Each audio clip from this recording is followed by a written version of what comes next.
हरे कृष्णा। ओम नमः शिवाय। प्रिय भक्तों, आज फाल्गुन मास के शुक्ल पक्ष की द्वादशी तिथि है और आज आमलकी एकादशी यानी रंग भरी एकादशी के व्रत का पारण किया जाएगा। यानी जिन भी भक्तों ने कल पूरी श्रद्धा से एकादशी का व्रत रखा था, आज वे अपना व्रत खोलेंगे। आज का दिन बड़ा ही शुभ और मंगलकारी है। एकादशी के व्रत के पारण के दिन भगवान विष्णु के स्वरूप और माता तुलसी की महिमा को सुनने से ही यह व्रत पूर्ण माना जाता है और भक्तों की समस्त मनोकामनाएं पूर्ण होती हैं। शास्त्रों में यहाँ तक कहा गया है कि पारण के समय सही विधि और कथा का श्रवण करने से ही व्रत का पूरा फल प्राप्त होता है। तो जिन लोगों ने कल व्रत नहीं भी रखा था, उन्हें भी आज द्वादशी के दिन इन पावन कथाओं को सुनने से धन संपत्ति और अनंत शुभ फलों की प्राप्ति होती है। तो आइए प्रिय भक्तों, भगवान श्री लक्ष्मी नारायण के चरणों का ध्यान करते हुए इन कथाओं को सुनते हैं। बोलिए श्री लक्ष्मी नारायण भगवान की जय। तो आइए प्रिय भक्तों, बड़े ही प्रसन्न चित्त मन से सबसे पहले सुनते हैं राजा अम्बरीश की यह पावन कथा। राजा अम्बरीश बड़े ही प्रतापी, सत्यवादी और भगवान विष्णु के अनन्य भक्त थे। वे राजकाज संभालते हुए भी अपना मन सदैव श्री हरि के चरणों में लगाए रखते थे। उन्होंने नियम लिया था कि वे प्रत्येक एकादशी का निर्जल व्रत रखेंगे और द्वादशी के दिन विधि विधान से पारण करेंगे। एक बार राजा अम्बरीश ने वर्ष भर की एकादशियों के व्रत का अनुष्ठान किया। अंतिम एकादशी के व्रत के बाद जब द्वादशी के दिन वे पारण की तैयारी कर रहे थे, तभी वहां अचानक महर्षि दुर्वासा अपने शिष्यों के साथ पधारे। राजा ने प्रसन्न होकर ऋषि का स्वागत किया और उनसे भोजन ग्रहण करने का आग्रह किया। दुर्वासा ऋषि ने कहा, हे राजन, मैं अभी यमुना स्नान करके आता हूँ, उसके पश्चात ही भोजन ग्रहण करूँगा। काफी समय बीत गया, लेकिन महर्षि स्नान करके नहीं लौटे। इधर द्वादशी तिथि समाप्त होने वाली थी। शास्त्रों के अनुसार यदि द्वादशी तिथि के भीतर पारण ना किया जाए तो व्रत का फल नष्ट हो जाता है। राजा धर्म संकट में पड़ गए। उन्होंने विद्वान ब्राह्मणों से सलाह ली। ब्राह्मणों ने कहा, राजन, आप केवल चरणामृत भगवान का जल ग्रहण कीजिए, इससे आपका पारण भी हो जाएगा और भोजन ना करने के कारण अतिथि का अपमान भी नहीं होगा। राजा ने वैसा ही किया और केवल एक बूंद तुलसी मिश्रित जल ग्रहण किया। तभी दुर्वासा ऋषि वहां आ पहुंचे। अपनी योग शक्ति से उन्हें पता चल गया कि राजा ने उनके बिना भोजन किए ही पारण किया है। दुर्वासा ऋषि अत्यंत क्रोध स्वभाव के थे। वे क्रोध से लाल पीले हो गए और बोले, मूर्ख अम्बरीश, तूने भक्त होने का ढोंग करके मेरा अपमान किया है। अतिथि के आने से पहले ही तुमने अपने व्रत का पारण कर लिया। इसका फल तू अभी भुगतेगा। क्रोध के वशीभूत होकर दुर्वासा ऋषि ने अपनी एक जटा उखाड़ी और उससे कृत्या नामक एक भयानक राक्षसी उत्पन्न हो गई ताकि वह अम्बरीश को मार डाले। राजा अम्बरीश डरे नहीं। वे हाथ जोड़कर स्थिर खड़े रहे और भगवान विष्णु का ध्यान करने लगे। अपने भक्त को संकट में देखकर भगवान विष्णु का सुदर्शन चक्र तुरंत वहां प्रकट हुआ। चक्र ने पल भर में उस राक्षसी को भस्म कर दिया और फिर वह दुर्वासा ऋषि की ओर बढ़ने लगा। अब दुर्वासा ऋषि अपनी जान बचाने के लिए भागने लगे। वे ब्रह्मलोक गए, शिवलोक गए, लेकिन किसी ने उन्हें शरण नहीं दी। अंत में वैकुंठ में भगवान विष्णु के पास पहुंचे। भगवान विष्णु ने कहा, हे महर्षि, मैं तो भक्तों के अधीन हूँ। मेरे हृदय में भक्त बसते हैं। आपने मेरे भक्त अम्बरीश का अपमान किया है, इसीलिए मैं आपकी रक्षा नहीं कर सकता। यदि आप बचना चाहते हैं तो केवल अम्बरीश ही आपको बचा सकते हैं। उन्हीं की शरण में जाइए। विवश होकर दुर्वासा वापस अम्बरीश के पास आए और उनके चरणों में गिर पड़े। राजा अम्बरीश ने बड़ी विनम्रता से सुदर्शन चक्र की स्तुति की और उसे शांत किया। दुर्वासा ऋषि का अभिमान चूर चूर हो गया। उन्होंने राजा को आशीर्वाद दिया और कहा कि आज मुझे भक्त की शक्ति का ज्ञान हुआ है। इसके बाद राजा अम्बरीश ने बड़े आदर के साथ महर्षि को भोजन कराया और स्वयं भी पारण करके अपना व्रत पूर्ण किया। तो प्रिय भक्तों, एक बार प्रेम से बोलिए, भक्त वत्सल भगवान की जय, सुदर्शन चक्रधारी भगवान विष्णु की जय। प्रिय भक्तों, अब आइए सुनते हैं तुलसी माता की कथा। क्योंकि जब तक तुलसी माता की कथा नहीं सुनी जाती, तब तक पारण की कथा पूर्ण नहीं मानी जाती। तो चलिए बड़े ही प्रसन्नचित्त मन से तुलसी माता की इन कथाओं को सुनते हैं। प्रिय भक्तों, तुलसी माता को हरिप्रिया भी कहा जाता है। जितना भगवान श्री हरि विष्णु सोने चांदी हीरे मोती और रत्नों से प्रसन्न नहीं होते, उतना सिर्फ तुलसी दल से प्रसन्न हो जाते हैं। सच्ची श्रद्धा भाव से तुलसी दल भगवान श्री विष्णु को अर्पित करने से मनुष्य के सभी संकट कट जाते हैं और मनोकामनाओं की पूर्ति होती है। शास्त्रों के अनुसार एकादशी के दिन तुलसी जी में कभी भी जल नहीं चढ़ाना चाहिए, क्योंकि तुलसी महारानी स्वयं एकादशी का निर्जल व्रत रखती हैं। लेकिन द्वादशी के दिन व्रत के पारण के समय तुलसी माता को जल अवश्य चढ़ाना चाहिए और पूरे विधि विधान से पूजा पाठ करके उनकी कथाओं को सुनकर ही अपना व्रत खोलना चाहिए। एक बुढ़िया माई थी, तुलसी जी को रोज सींचती थी और कहती थी, हे तुलसी माता सद की दाता, मैं तेरा बिरला सींचती हूँ, मुझे बहू दे, पीताम्बर की धोती दे, मीठा मीठा घास दे, बैकुंठ में वास दे, चटक की चाल दे, पटक की मौत दे, चंदन सा काट दे, रानी सा राज दे, दाल भात का भोजन दे, ग्यारस की मौत दे और श्री कृष्ण जी का कंधा दे। तब तुलसी माता यह सुनकर सूखने लगी। तो भगवान ने पूछा, हे तुलसी, तुम क्यों सूखती जा रही हो?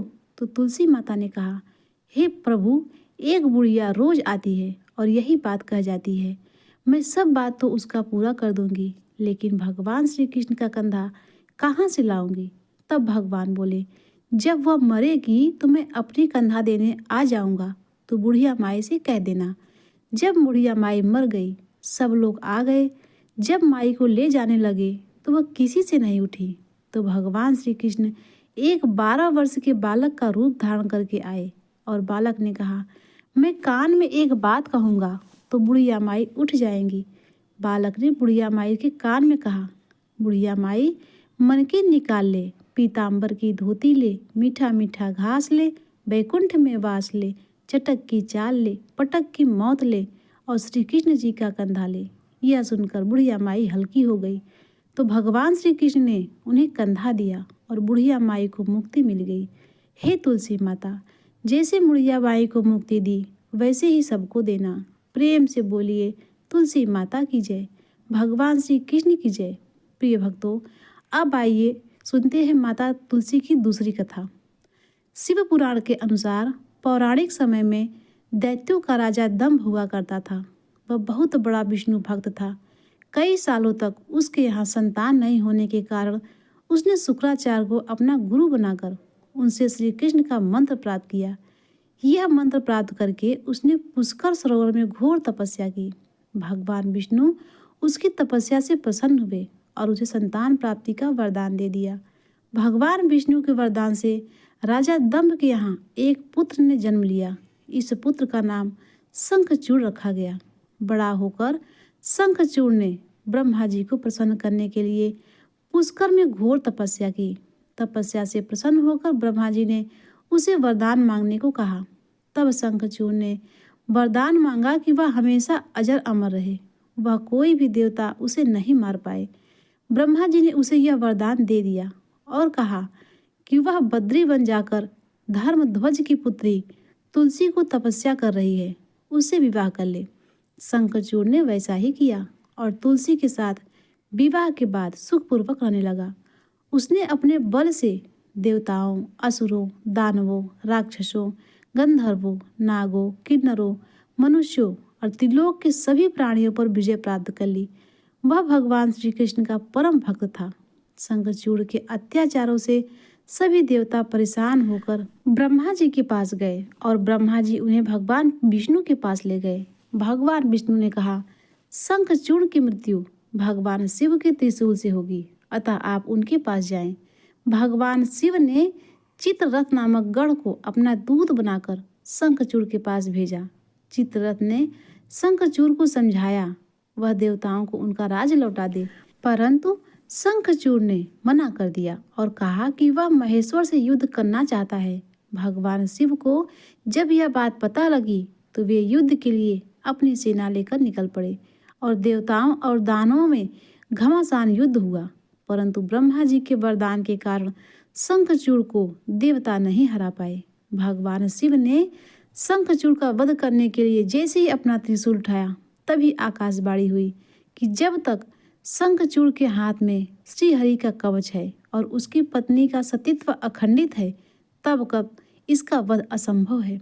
आकाशवाणी सुनकर भगवान विष्णु वृद्ध ब्राह्मण का रूप धारण कर शंखचूड़ के पास गए और उसे श्री हरि का कवच दान में मांग लिया।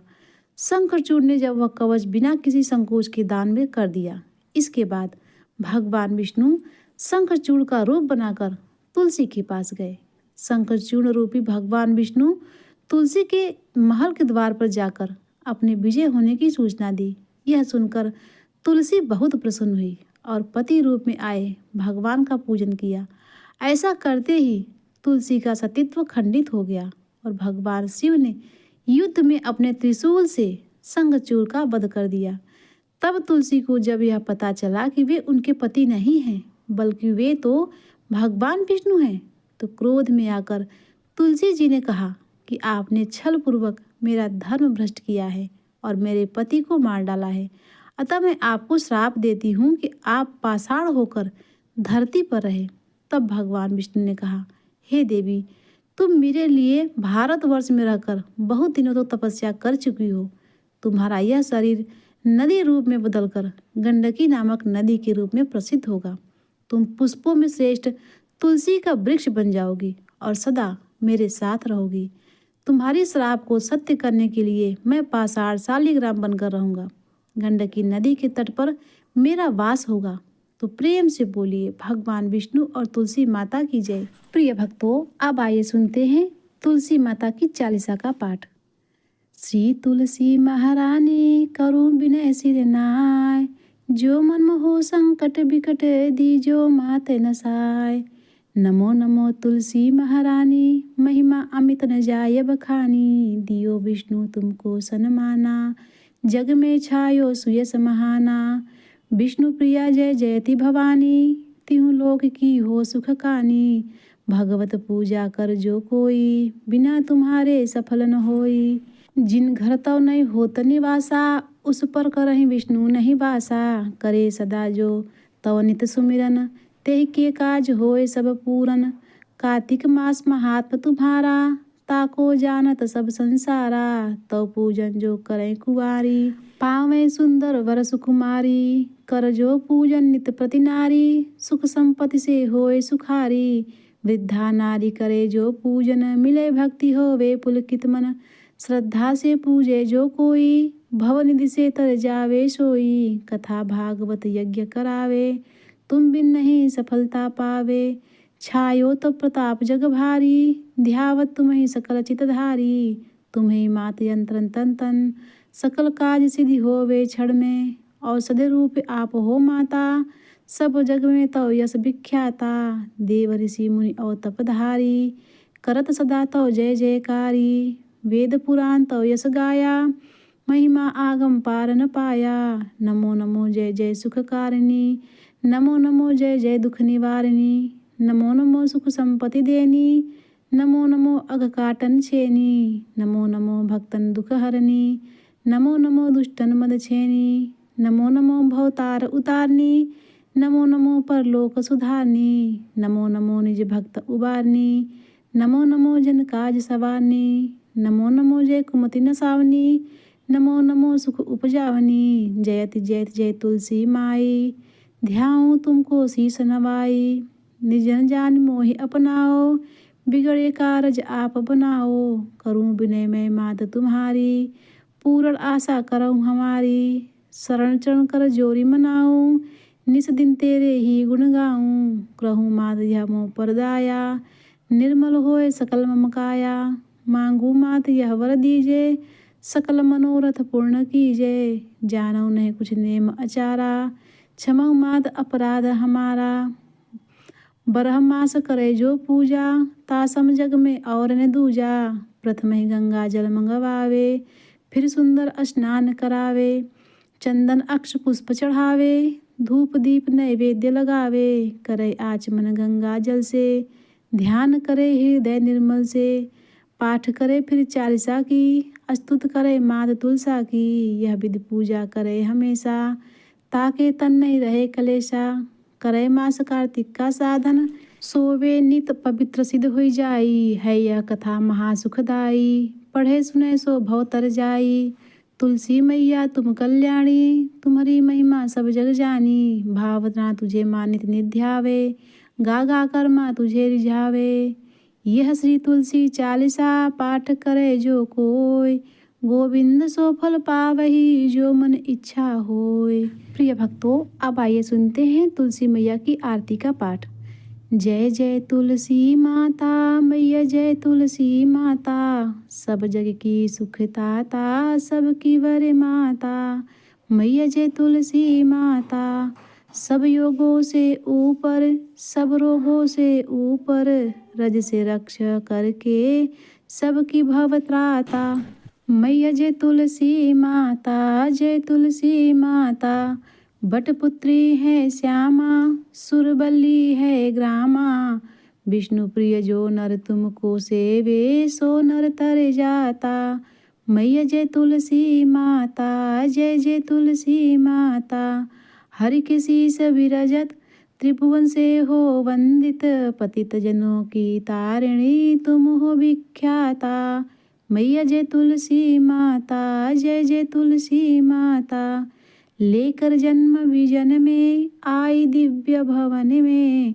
मानव लोक तुम्ही से, सुख संपत्ति पाता।